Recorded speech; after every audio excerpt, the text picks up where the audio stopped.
Presentamos Somos Cultura 24/7. Buenos días, Panamá. Buenos días a todos los amigos de la emisora 88.9 a nivel nacional y a todos los amigos de Canal 35, Kemolan Wireless, Canal 46, Cable Onda.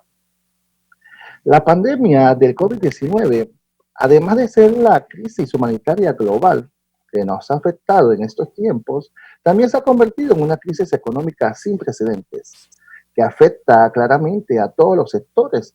Por lo tanto, tiene importantes implicaciones en todo lo que es la región de Latinoamérica.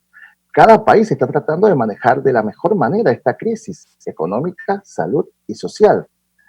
Pero Costa Rica es uno de los países de América Latina que nos está dando lecciones en el manejo de la pandemia del nuevo coronavirus, ya que el hecho de que en la región exista menos muerte y la baja tasa de natalidad es un tema que hay que analizar.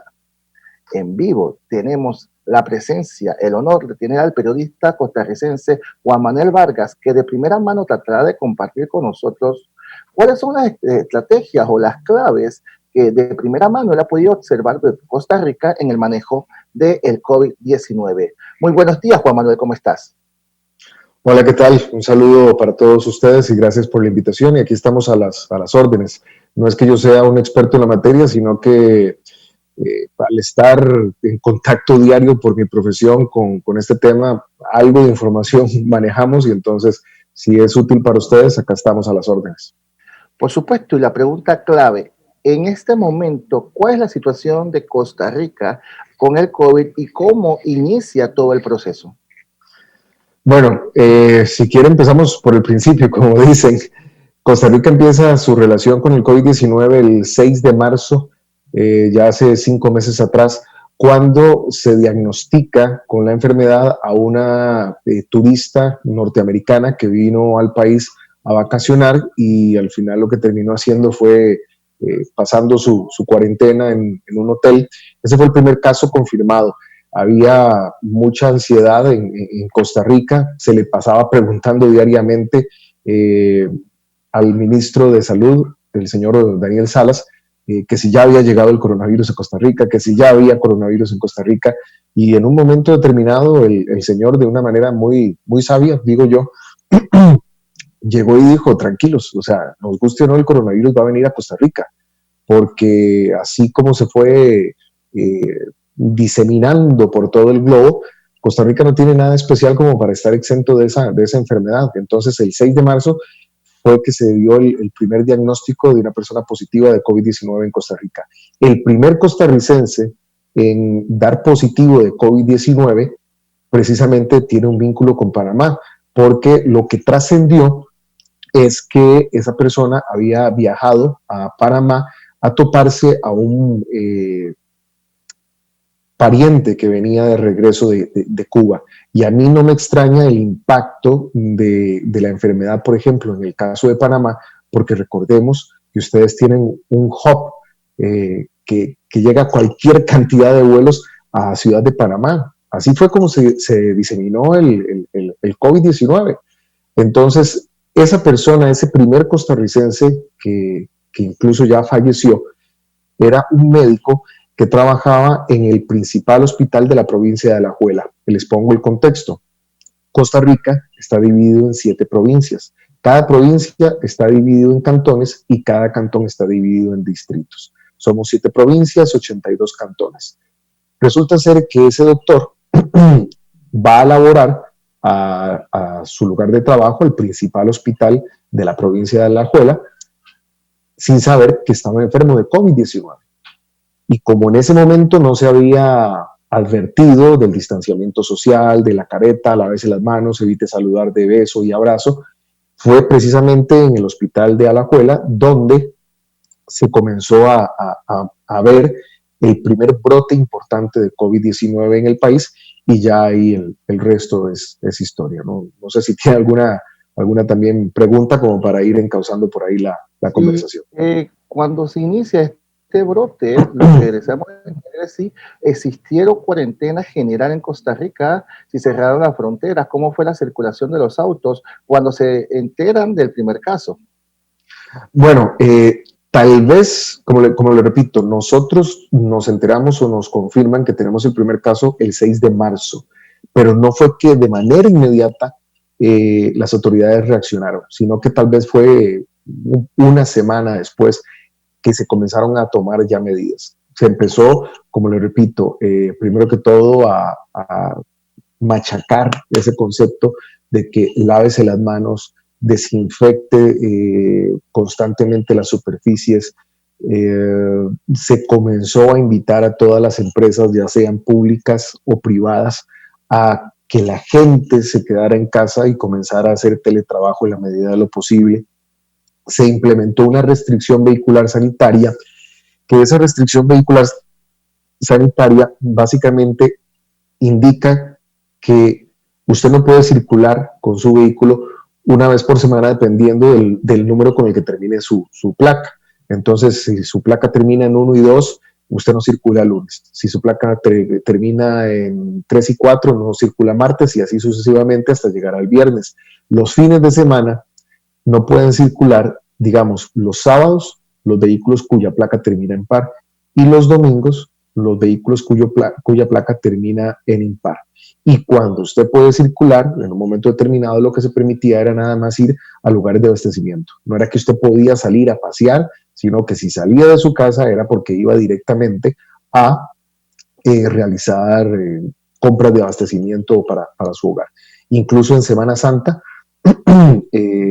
prácticamente la gente estuvo encerrada en sus hogares y tal vez era como que ese momento que todos pasamos, porque el COVID nos une, no a todo un país o a toda una región, creo que a todo el planeta, porque si usted se pone a ver, todos los países que han enfrentado la enfermedad han pasado situaciones similares. El momento de angustia, el momento de desesperación, el momento del encierro. Y nosotros en un principio, tengo aquí conmigo las estadísticas, nosotros teníamos cifras interesantes, por decirlo de alguna manera, porque incluso usted con relación al COVID, en ese primer momento, nosotros llegamos a tener un pico de contagios de 37 casos. Entonces, todo el mundo decía, 37 casos en 24 horas. Eso le estoy hablando de los 2-3 primeros meses de la enfermedad. Pero, por ejemplo, ayer ya llegamos y tuvimos la noticia de que se suman 1.011 casos en 24 horas, que para la realidad de Costa Rica, que es un país de 5 millones de habitantes, tal vez hay personas que se asustan. Y, por ejemplo, viendo aquí las estadísticas, fue hasta el 4 de agosto que nosotros volvemos a tener una reducción en casos activos, porque la enfermedad comienza su ascenso. Llega a tener un pico de aproximadamente unos 400 casos activos. Estamos hablando de casos activos, ¿verdad? Comenzó a descender y bajó tal vez hasta como 200 casos activos. Y cuando llegó a ese punto mínimo de casos activos, comenzó su ascenso, y eso tuvo que ver con una flexibilización de las medidas. Entonces, ¿qué fue lo que pasó? Yo nada más lo cuento y ya la gente sabrá si es responsable o no. Pero cuando ya se comienzan a flexibilizar las medidas, que la gente puede ya regresar a cierta normalidad, porque bueno, tenemos, 200 y pico de casos activos, la gente comenzó a comportarse de una manera que tal vez se puede calificar como imprudente. ¿Por qué? Comenzaron a hacer fiestas, comenzaron a romper lo que se llama la burbuja, comenzaron a irrespetar el distanciamiento social. Y en este momento, por ejemplo, nosotros tenemos 14.597 casos activos. Entonces usted se pregunta, ¿cómo puede ser posible que en un momento que manejamos bien la enfermedad, que llegamos a tener, digamos, un mínimo de casos activos, comenzamos a subir, tenemos 400, bajamos a 200, pero después comenzamos con un incremento constante y que a esta fecha tengamos 14.597 casos activos. Yo entiendo, y eso me lleva a otro punto, en las últimas semanas, en el último mes probablemente, podríamos hablar de una polarización del país. ¿En qué sentido? En que la gente comienza a decir, tenemos que aprender a vivir con la enfermedad.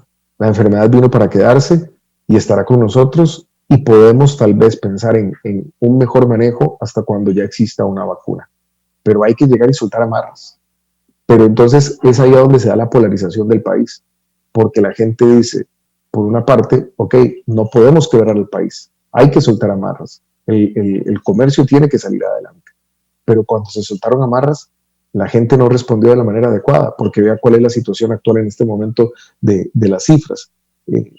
Como le digo, nosotros en este momento tenemos una cifra acumulada de 22.081 casos. 22.081 casos.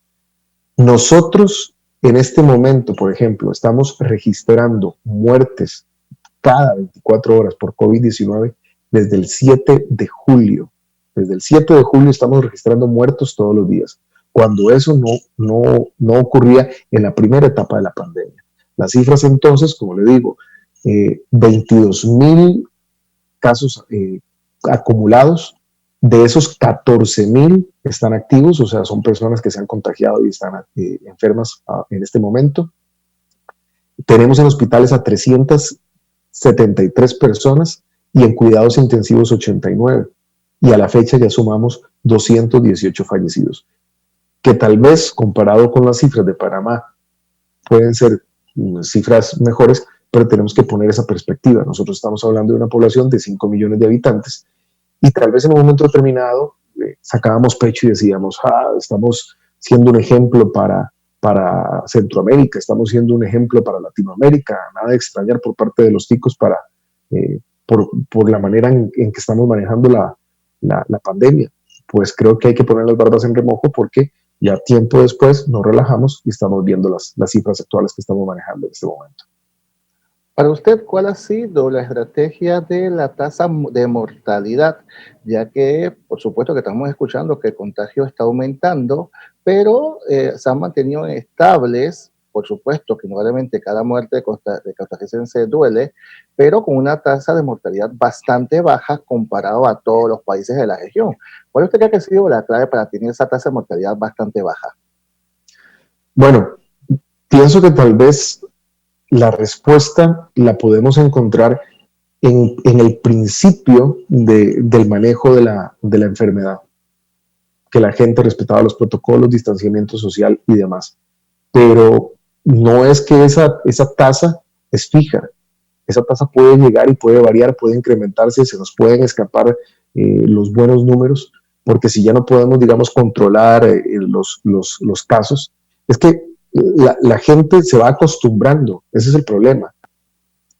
Y en un momento determinado nos acostumbramos a decir de que los casos diarios son 7, por quinto día consecutivo estamos por debajo de los 10 nuevos casos, de un momento a otro ya nos damos cuenta de que ya no son 7, sino que son 90 los casos diarios, después pegamos un salto a 300 casos diarios. Ayer, digamos, en las últimas semanas se ha comenzado también a establecer de que el caso positivo es aquel que cuenta con una prueba positiva. Pero en este momento ya las autoridades de salud comenzaron a dar por positiva a aquella persona que tiene vínculo con un enfermo y que tiene síntomas de COVID-19. Entonces, independientemente de que esa persona no se le haya hecho una prueba y que esa prueba haya salido positiva, se considera que es positiva.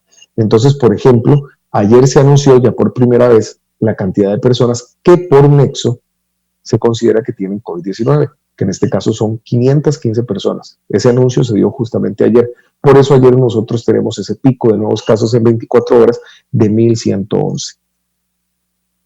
Y tuvimos también la mayor cantidad de muertos en 24 horas, 18 personas. Entonces, En un momento determinado nos preocupábamos por los casos.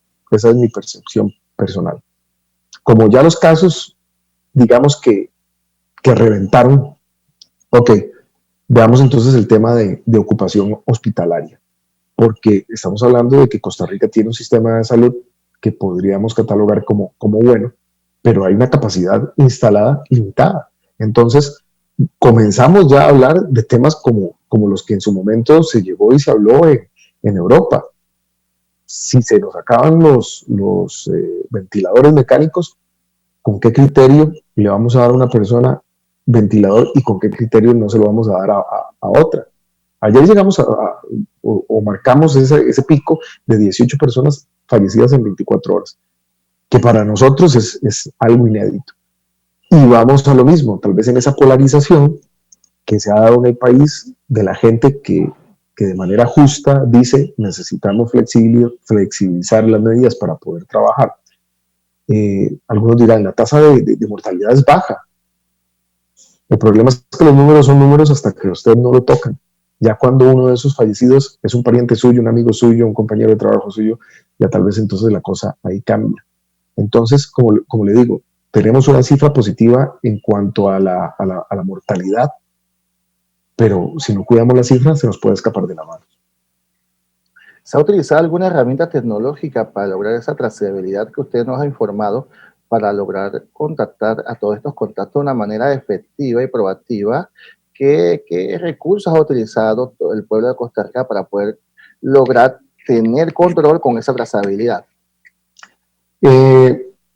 La Seguridad Social en este momento tiene una aplicación que se llama EDUS, que es un expediente digital a donde se guarda toda su información.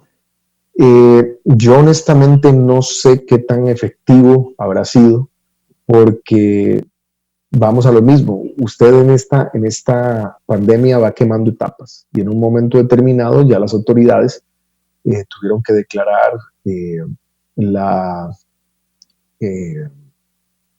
contagio comunitario, porque llegó un momento en que ya era imposible poder establecer nexos entre una persona enferma y un nuevo caso.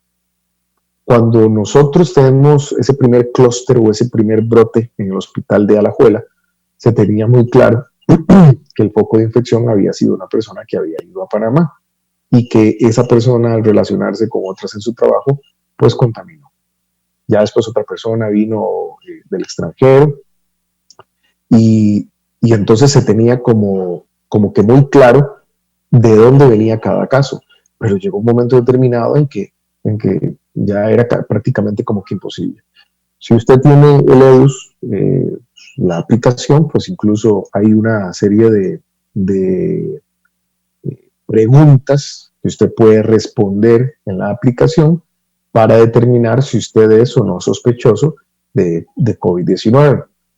Si ya usted tenía síntomas y era sospechoso, entonces se le remitía a realizar la prueba para confirmar si era o no COVID-19, porque incluso le digo, o sea, dentro de la paranoia que en un momento determinado se maneja, hasta uno, no sé, siente un malestar y uno piensa, ¿será que estoy enfermo? Para mí uno de los síntomas que yo trato así como de tener más presente es el tema del gusto y el olfato.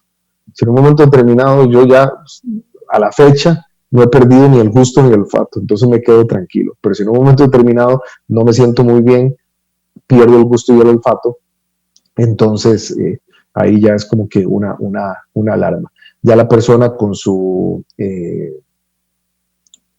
diagnóstico positivo se le da una orden sanitaria por parte de las autoridades de salud para que guarde cuarentena, para que guarde encierro. Pero incluso las autoridades de salud, al ver el volumen que está tomando la enfermedad en el país, ha llegado al punto de decir, o sea, no espere una orden sanitaria para hacer cuarentena. Si usted está enfermo, quédese en casa, no salga. Y la orden sanitaria más que todo es como por un tema tal vez legal, que para algunos trabajadores sí la necesitan para poderse incapacitar y ausentarse al trabajo. Aquellas personas que todavía por la naturaleza de su trabajo van a su centro de trabajo. En el tema comercial, exactamente, ¿cuál es la situación de Costa Rica? ¿Qué empresas están abiertas? ¿Qué empresas están funcionando? Y si está funcionando el teletrabajo.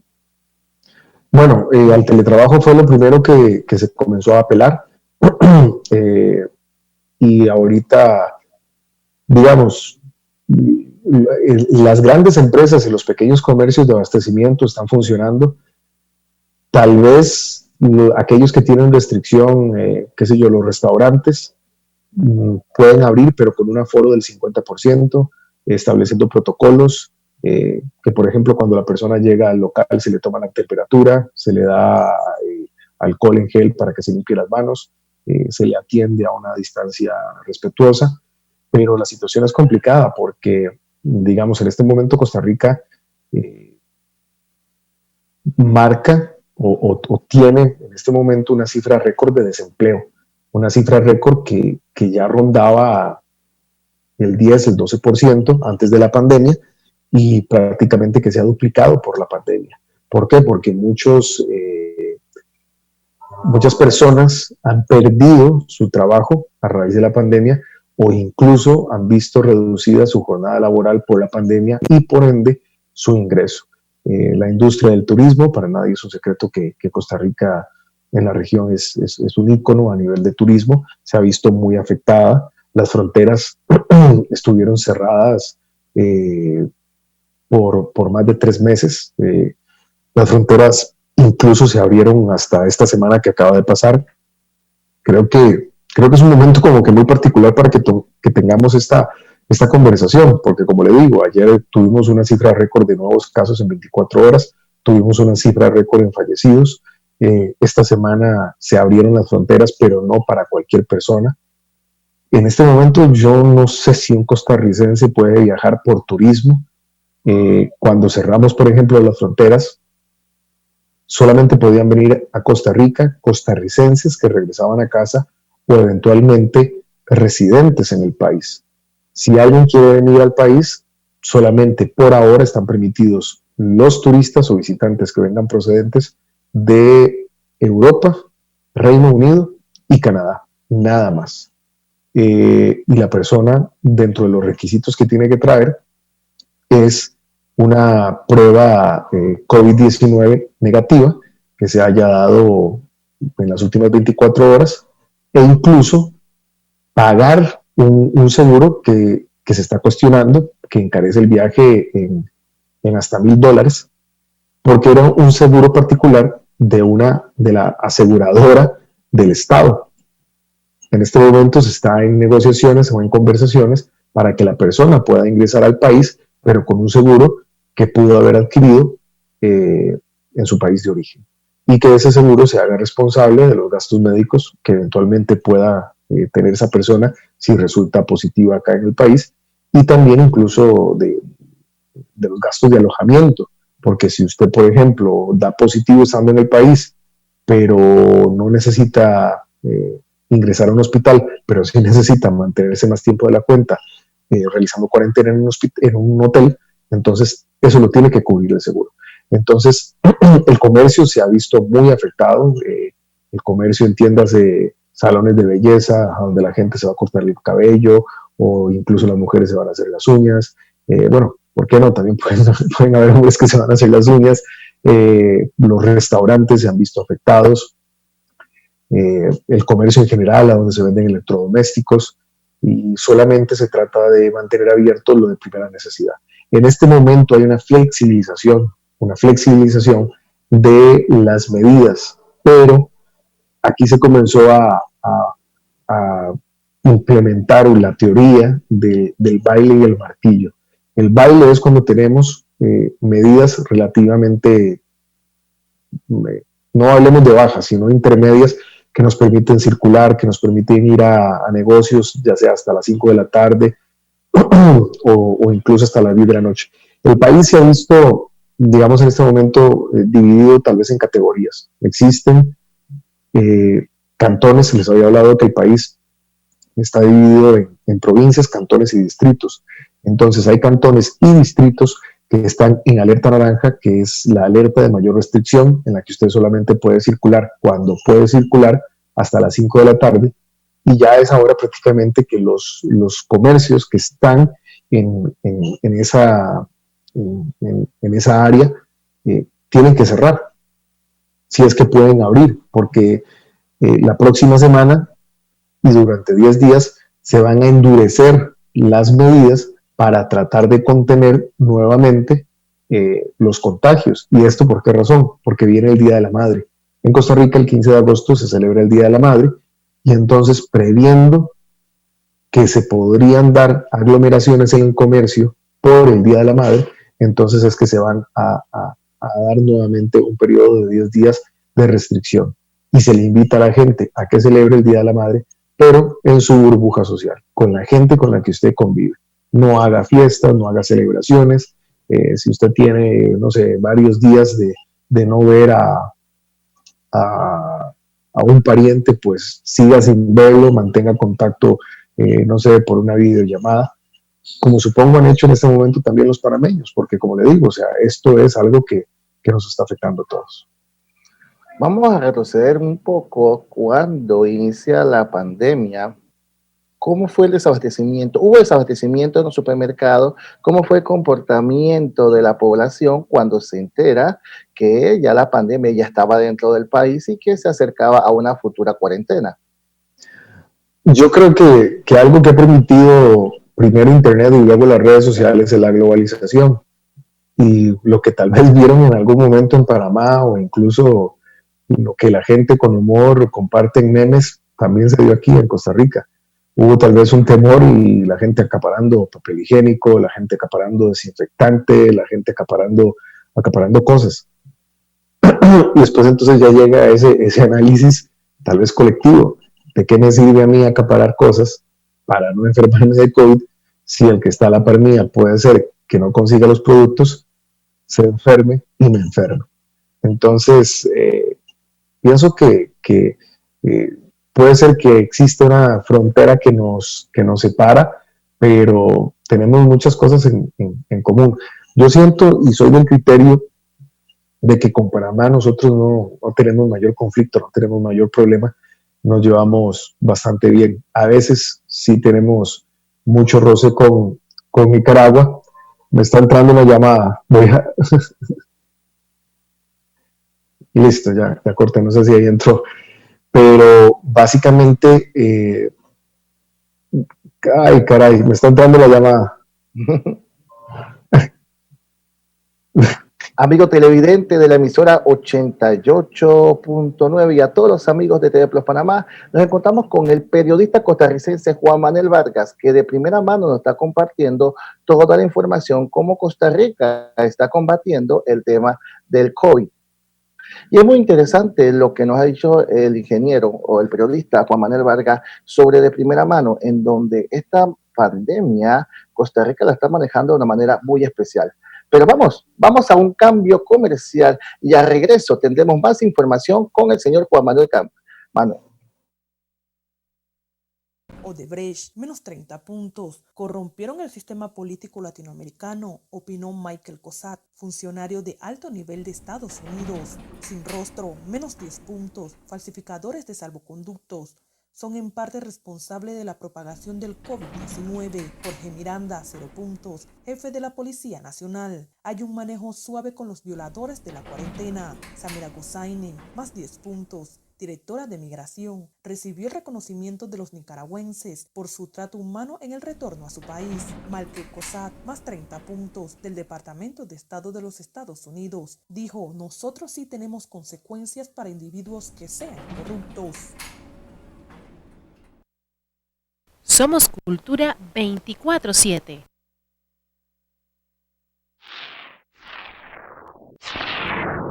Plus, tu canal de opinión.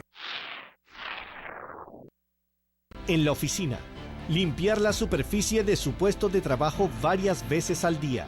Lavarse las manos constantemente con agua y jabón. No tocarse la cara ni el cabello. En la medida de lo posible, mantenerse en su puesto de trabajo. Al momento de la comida, el distanciamiento físico es importante. Evita las aglomeraciones.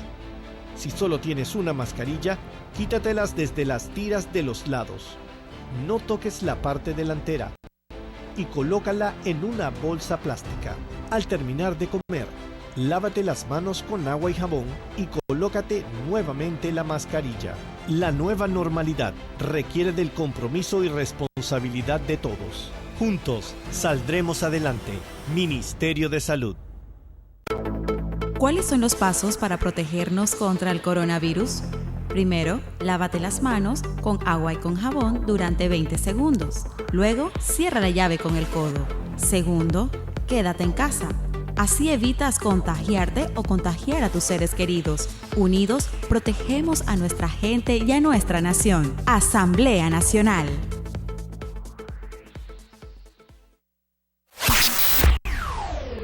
Plus, tu canal de opinión.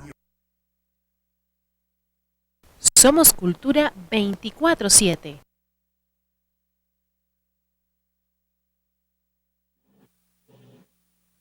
Saludos a todos los amigos de la emisora 88.9 a nivel nacional y a todos los amigos del Canal 35 Cable Wireless, Canal 46 Cable Onda. Este programa tiene el honor de tener al periodista costarricense Juan Manuel Vargas, que de primera mano nos está contando las estrategias que está utilizando el pueblo de Costa Rica para el manejo del COVID-19. Y estábamos hablando sobre el tema del desabastecimiento y cuál es el manejo que está utilizando el pueblo costarricense sobre el tema de esta pandemia. ¿Se está utilizando el tapaboca de manera obligatoria? Bueno, ofrecerles la disculpa al caso a quienes nos estaban observando antes del corte porque tuve ahí el ingreso de una llamada, pero bueno, el tema del desabastecimiento, en algún momento, incluso en los supermercados, ciertos productos sensibles de limpieza o de comida, productos básicos, se comenzó a limitar la compra. Entonces, para que la gente no acaparara, 20 productos de limpieza, resulta ser que el lugar le permitía a usted comprar, no sé, un máximo de 5 artículos. Y también eso es otro tema que se ha debatido, ¿verdad? Porque esa es la ventaja ahora con las redes sociales. La gente tenga o no tenga razón, puede expresar su opinión y eso es lo que se ha discutido. Fue acertado, ¿no?, el tema del cubrebocas, porque por mucho tiempo se habló de mantener el distanciamiento social, no saludar de mano, no saludar con un abrazo, no saludar con un beso. Y ya es recientemente, en el último mes, en el que a las personas que tienen que andar en la calle se les recomienda utilizar el cubrebocas. Yo en lo personal ya es como un hábito, incluso en el lugar de trabajo nos obligan a nosotros a andar con una máscara, ya sea con un cubrebocas o con una máscara. O mascarilla, como quiera usted llamarlo, pero digamos, ya eso es en el último mes, que incluso aquí las autoridades de salud, usted ve colegas de radio, cuando están en un espacio, ellos están transmitiendo y están con su mascarilla. En algunos programas de televisión, pues la gente tiene que usar su mascarilla, salir al aire así, y bueno, yo por ejemplo ahorita no lo estoy utilizando porque estoy en mi casa, pero cuando yo cruzo la puerta de mi casa ya es un hábito de ponerse la mascarilla, estar aplicando alcohol constantemente en las manos y ya se vuelve una especie de ritual para tratar de contener la propagación y de mantenerse sano. Hay un tema que es interesante y queremos volver cuando usted nos puede explicar cómo es el sistema de salud en Costa Rica, público, privado, ya que es interesante donde comunica el tema de la cantidad de situaciones que se están dando, pero ¿cómo es el sistema de salud? ¿Es más privado? ¿Es más público? ¿Cuántos hospitales se encuentran? Podemos decir que en Costa Rica tenemos un sistema de salud mixto, porque usted encuentra tanto hospitales privados como hospitales públicos. Existe la Caja Costarricense del Seguro Social. Costa Rica estuvo marcada en el siglo anterior por una guerra civil, conocida como la Guerra del 48, y dentro de las cosas que Costa Rica ha logrado luego de esa guerra en el 48, pues es un sistema de salud universal. Vamos a lo mismo. Por un tema de humanidad, una persona que requiere atención médica, si llega a un hospital público, se le tiene que atender. Entonces, es un tema que yo consideraría sensible porque resulta ser que comienza a darse una percepción. Voy a buscar aquí entre las cifras que nosotros manejamos del COVID-19 en Costa Rica. Yo le estaba hablando de la cantidad de personas afectadas en el país. Y, por ejemplo, nosotros a la fecha tenemos 16,000 costarricenses que se han visto afectados por la enfermedad y 5,800 extranjeros. Y se comenzó a dar ese debate de la presión que estaba ejerciendo el extranjero en el sistema de salud costarricense, porque nosotros, y lo estábamos conversando en un momento determinado, con Panamá nos entendemos, con Nicaragua a veces tenemos ciertos problemas y se da ese tema de migración. Y han existido incluso roces, por decirlo de alguna manera, al manejarse esta pandemia, que se cierra la frontera. Y el primer afectado en ese momento fue el comercio. O incluso se ha dado el caso de nicaragüenses que van regresando a su país, pero porque no cuentan con una prueba, ya sea positiva o negativa, no los dejan ingresar a su país y resulta ser que eso comienza a provocar aglomeraciones en la frontera norte. En un momento determinado, o todavía se comienza a discutir qué peso está jugando en el sistema de salud costarricense el extranjero, el migrante, porque aquí en Costa Rica, si usted es un trabajador formal, a usted se le descuenta un porcentaje mes a mes para su pensión o su jubilación, que ya eso es otro tema totalmente aparte, de que si, por ejemplo, yo tengo 46 años, entonces, si los recursos que en este momento existen son suficientes para darme una jubilación a mí en el futuro. Pero como le repito, ese es otro tema aparte, y otro porcentaje es para sostener esa seguridad social, es para sostener los servicios públicos. En este momento poco ha trascendido si existe gente internada en hospitales privados que esté siendo atendida por COVID-19. Toda la operación se está manejando a nivel de la seguridad social. Existe, por ejemplo, un Centro Nacional de Rehabilitación que fue acondicionado para atender a pacientes con COVID y se le conoce como el Hospital COVID, porque entonces toda la gente que estaba en un proceso de rehabilitación fue sacada. Y vamos a lo mismo, al comenzar a saturar los servicios de salud, entonces ya hay que comenzar a buscar otras opciones.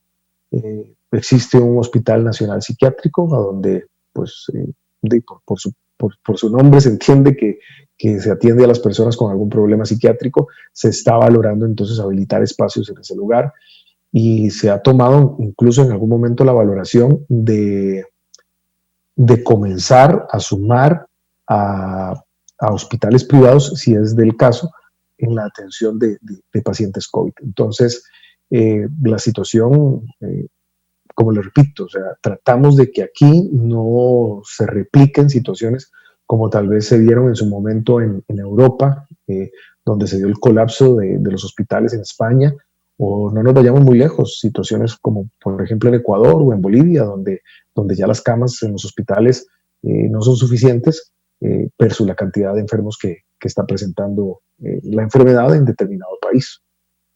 ¿Ha existido alguna estrategia por parte del gobierno para darle subsidio al pueblo costarricense? ¿De qué manera se ha manejado este subsidio en caso tal de que exista?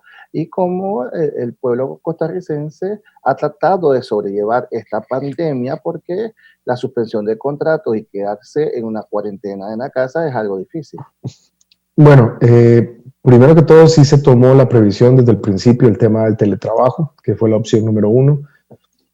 La opción número 2 era la reducción de jornada o incluso la suspensión de contratos. El detalle es que el patrono en ese caso no puede llegar y decir le voy a bajar la jornada laboral o le voy a bajar el salario a a mi colaborador de manera antojadiza. Tiene que demostrar que la pandemia está afectando sus ingresos para poder aplicar esa medida. Es así como entonces para una población sensible o afectada se desarrolla lo que se conoce como el bono proteger, pero ya comienza la incertidumbre, porque el bono proteger en principio estaba diseñado para otorgarse por 3 meses y ya llevamos 5. Entonces, a eso sume el tema de las finanzas estatales, que ya Costa Rica viene arrastrando un histórico de déficit fiscal y que incluso se había hecho una reforma fiscal y se comienza a tratar ya de implementar esa reforma fiscal para sanear las finanzas públicas y se viene esta situación. Entonces viene a dar el traste o al traste con esa intención del gobierno por tratar de ordenar las finanzas públicas. Es ahí a donde se habla nuevamente de la necesidad de reactivar la economía, porque también incluso para el gobierno es insostenible comenzar o seguir dando ese bono proteger de manera indefinida. E incluso se han dado casos que se someten a investigación porque se ha determinado de que gente que no debe recibir el bono, por supuesto que es una fracción mínima, pero gente que no tenía que recibir el bono la recibe. Entonces, sí se ha pensado en subsidios, pero los subsidios no pueden ser para siempre. ¿Este bono de cuánto es? ¿Qué conlleva? ¿Quiénes tienen derecho? ¿Quiénes no tienen derecho a este bono? Bueno, el bono en este momento no manejo la cifra exacta, pero podríamos estar hablando que podría rondar los 500, 600 dólares por mucho. Y vamos a lo mismo, o sea, puede personas que están en una situación de riesgo, personas que se han visto con sus finanzas afectadas a raíz de la pandemia y que lo puedan confirmar, son esas personas las que pueden llegar y optar por el bono. O sea, tampoco es que una persona de manera antojadiza llegó y llenó el formulario y ya le van a dar el dinero. No, o sea, se llena un formulario electrónico y ya se somete a estudio y entonces ya la persona, si pasa los filtros, puede recibir la ayuda estatal. Pero como le repito, tal vez en alguna ocasión hay gente que ha logrado sortear los filtros o no se ha comprobado de manera fehaciente la información que da la gente y tal vez no ameritan recibir el bono, pero aún así lo reciben. Pero como le digo, son cosas que se han llegado, se han detectado, son mínimas y se han llegado y se han investigado.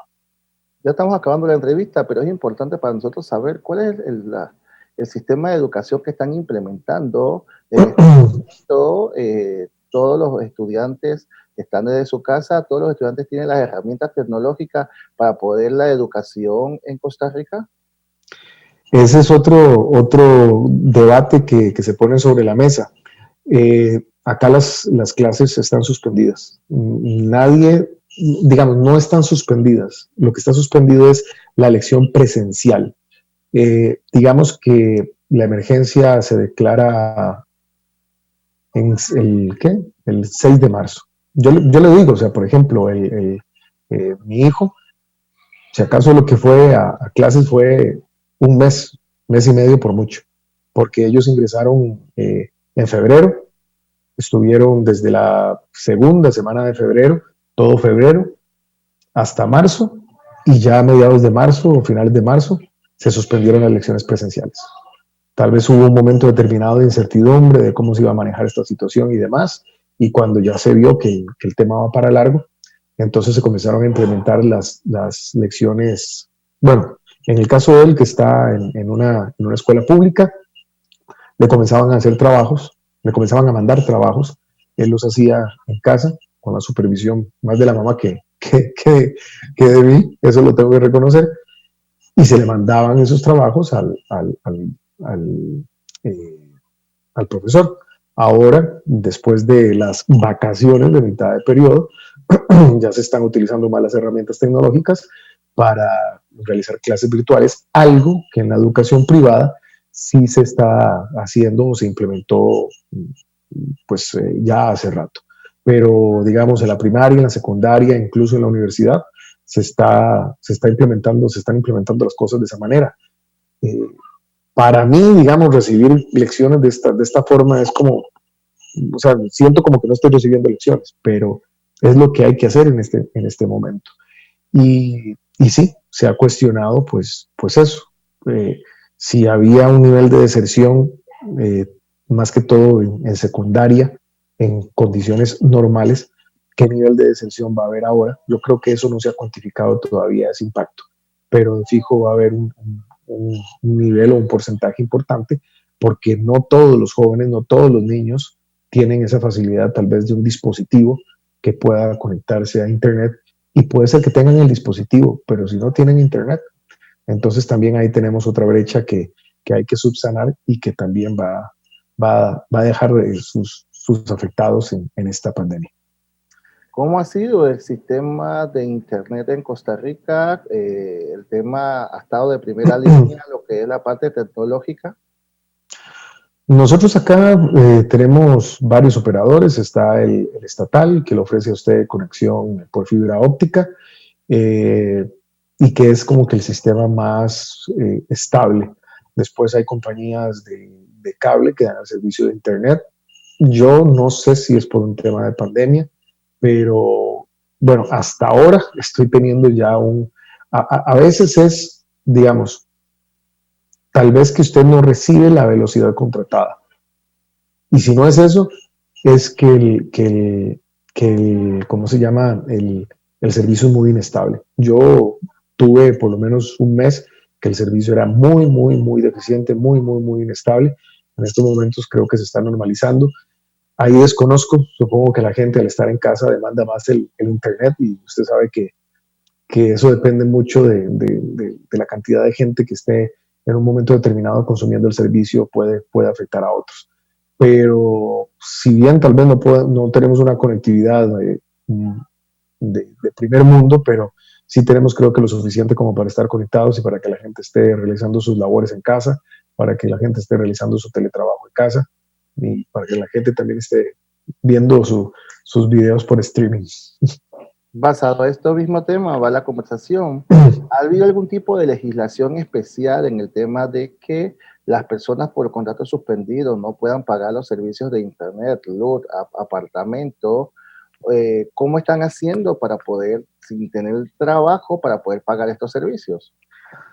Bueno, lo que se apela, incluso acá los bancos estatales han dado la facilidad de readecuar deudas.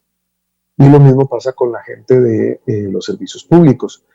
Vamos a ver, en Costa Rica existe una entidad estatal que da el servicio de agua, que es Acueductos y Alcantarillados, pero no es una cobertura nacional.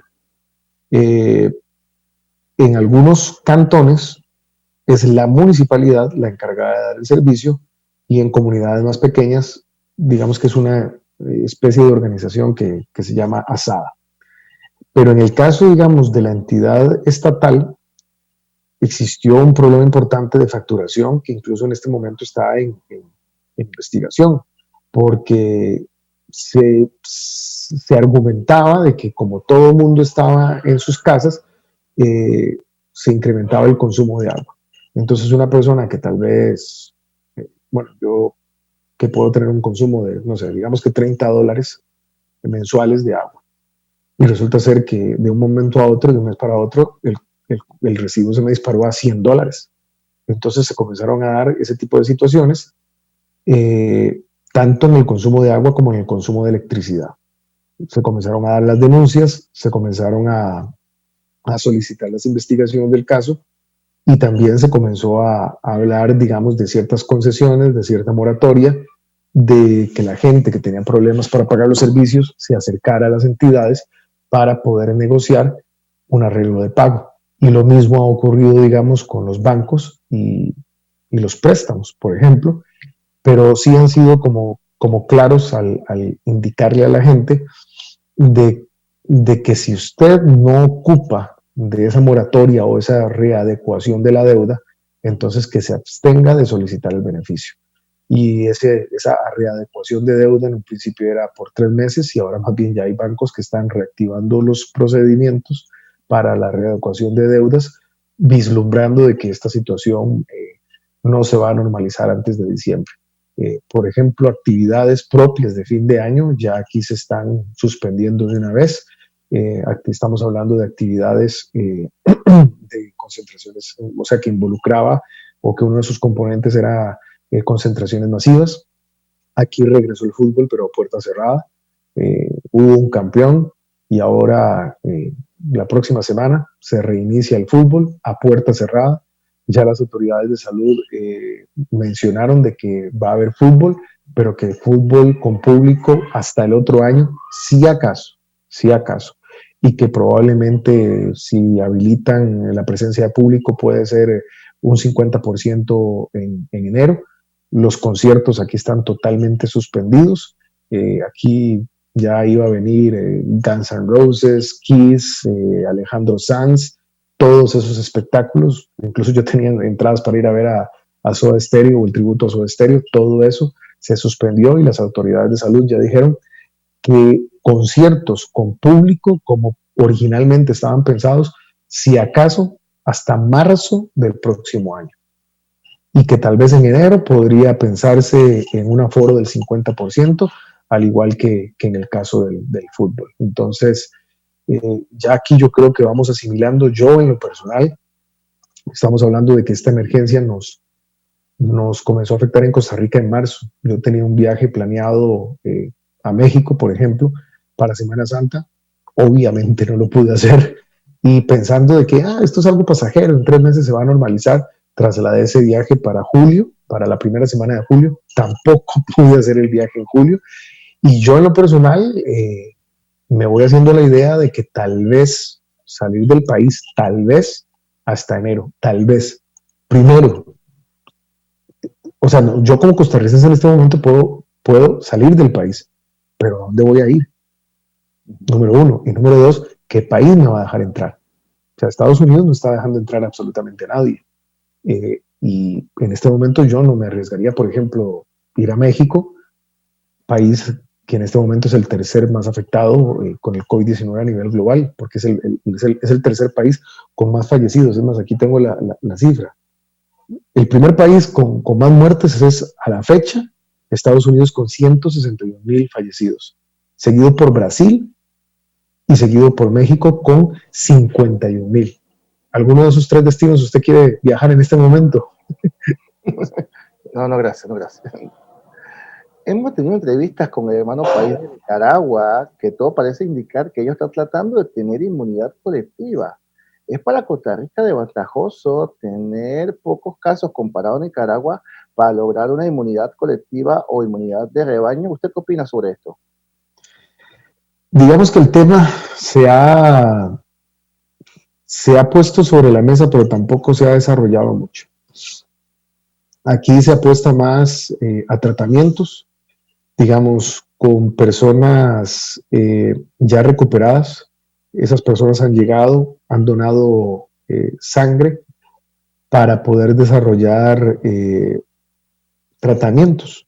Pero estamos hablando de que se llama plasma convaleciente. Entonces tiene todo un proceso que, simplificándolo, para no entrar en tecnicismos que por sí no manejo, pero la persona llega y dona su sangre. O sea, digamos que yo estuve enfermo, voy, dono la sangre, de mi sangre se extrae los componentes o el plasma convaleciente. En el proceso incluso se utilizan caballos para poder mejorar el proceso. Honestamente no me he preocupado por averiguar, digamos, cuál es la particularidad que juega el caballo en ese proceso, pero se extrae ese producto que se comienza a utilizar para el tratamiento de las personas enfermas. No estamos hablando de que si yo me inyecto ese plasma, ya soy inmune al COVID-19.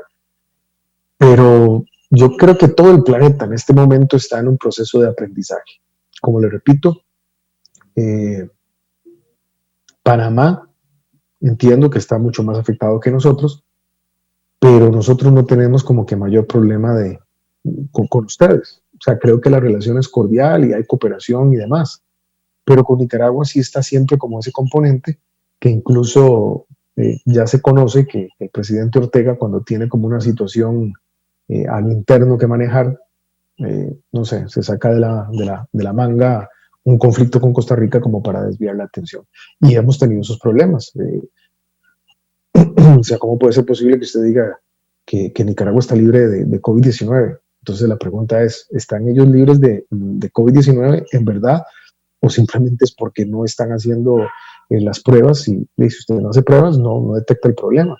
Y recordemos que en el inicio de toda esta situación hablaban de muertos, pero muertos de una neumonía atípica.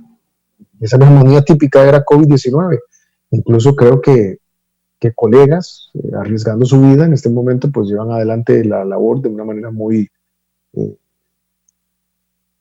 profesional, diríamos, o responsable más bien, y cuestionan fuertemente al gobierno de Nicaragua porque tal parece que las cifras que da el gobierno tal vez no son para algunos las reales y la situación real de las cifras o de los números en Nicaragua es otra. Pero si mis vecinos están bien, y no estoy hablando solamente de COVID-19, sino a nivel de economía, nosotros estamos bien. O sea, para nadie es un secreto que la economía de Panamá es una economía fuerte, entonces usted no va a ver a panameños migrando aquí a Costa Rica. Yo me acuerdo tal vez de una migración de panameños a Costa Rica cuando se dio el tema de la invasión militar o cuando estaba Noriega en el gobierno, pero restablecidas las condiciones en Panamá, la gente regresó a su país. No así en el caso de Nicaragua, que a veces tienen problemas, más que todo a nivel de trabajo, y muchos nicaragüenses incluso han venido a Costa Rica pensando que va a encontrar trabajo y cuando se dan cuenta que la situación aquí también está complicada, se regresan a su país. Ese también era un fenómeno que se estaba mostrando el año anterior. La economía costarricense no estaba bien. La economía costarricense también, digamos, lo estábamos mencionando con el tema del déficit fiscal, estaba tratando de hacer ajustes y se viene el COVID-19 y comienza a estropear o a complicar aún más lo que ya estaba planificado. Un mensaje, la verdad que agradecemos lo que nos ha explicado, que nos ha ayudado bastante a tener luces de todo lo que está haciendo el pueblo costarricense para luchar contra esta pandemia, una pandemia que es global y que nos afecta a todos de la misma manera. Un mensaje para todo el pueblo panameño que ha disfrutado las explicaciones que usted nos ha dado y que nos da esperanza de que con responsabilidad y disciplina se puede salir de esta crisis. Pues ya usted lo dijo, aquí creo que lo importante es la responsabilidad, la disciplina, y creo que es lo más complicado a la vez, porque como le repito, tal vez en un momento determinado, cuando nos obligaban a estar encerrados, los casos ahí estaban contenidos, y nos dieron la posibilidad, nos soltaron las amarras, y ya vemos en el caso de Costa Rica qué es lo que pasa en este momento, que ya se los había mencionado, ya nosotros tenemos 22,000 casos acumulados del 6 de marzo a la fecha y de esos 14,597 siguen activos. Y aunque parezca mentira, pero si usted cree que esto es una simple gripe, en Costa Rica hemos tenido personas fallecidas de 23 años de edad, por ejemplo. Entonces ese cuento de que yo soy joven, ese cuento de que yo no tengo factores de riesgo, ese cuento de que a mí no me va a pasar o no me va a dar, pues ese cuento se le puede convertir en verdad. Veamos incluso que en Europa se están dando rebrotes, principalmente en jóvenes, que consideran que porque son jóvenes no se van a enfermar. Entonces, aquí estamos hablando de una responsabilidad colectiva que comienza con la responsabilidad individual. Entonces, usted preocúpese primero por su cubrebocas o su careta, preocúpese usted primero por mantener el distanciamiento social, por respetar su burbuja social y en la medida de lo posible tratar de hacer conciencia en aquellos que no lo están respetando. Y si respetamos en lo individual nosotros, puede ser que esto se convierta en algo contagioso y rápido como país podamos salir de esta situación y ojalá que rápido como región también podamos salir de esta situación y si no podemos ir muy lejos a pasear, por lo menos que nos podamos ir a visitar entre vecinos. Así es, la verdad que ha sido un placer toda la explicación que usted nos ha dado. Amigo televidente de TV Plus Panamá, Canal 35 Quemo Languales, Canal 46 Cable Onda, amigo oyente a nivel nacional de la emisora 88.9, tuvimos en vivo al periodista costarricense Juan Manuel Vargas, que de primera mano trató de compartir con nosotros toda la información que está ocurriendo con el pueblo de Costa Rica. Y nos unimos a su llamado en donde con responsabilidad el pueblo de Costa Rica y el pueblo de Panamá saldrá de esta crisis, ya que más que una crisis sanitaria debemos entender que nosotros, tomando las medidas necesarias, podemos vencer a este virus. Es un placer haber tenido a este periodista, el cual nos ha ayudado bastante a entender la situación que está ocurriendo en Costa Rica.